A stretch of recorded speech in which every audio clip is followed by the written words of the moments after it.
It's not what you would expect from what is on the badge. It's not a front-wheel drive Camry clone. It is a modern take on Americana. Traditional rear drive performance in a fairly good-looking coupe-style sedan. A really good name for a car, actually. Very into that.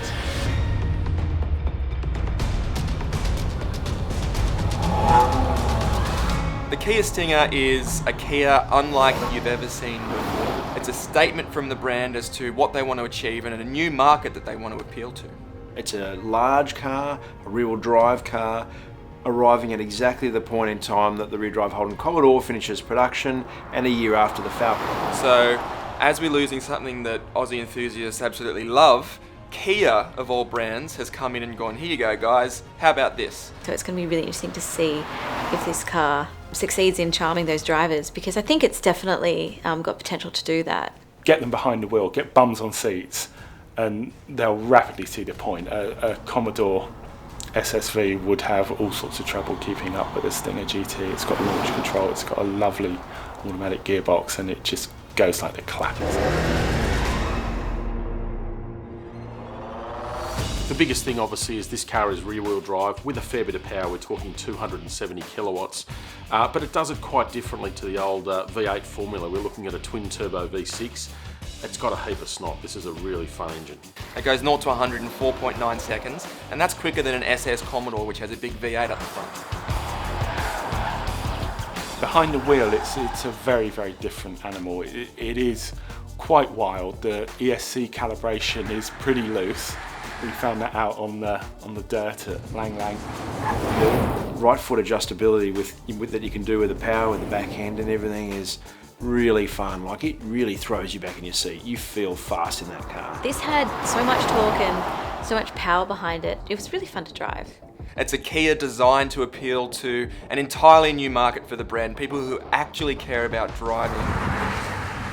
It's just huge, huge fun. It'll paint a grin on your face that you could post a walk into. The only thing that I watch out for is its appetite for rear tyres if you're a bit heavy with your right foot, but that's just something you'll have to learn to moderate.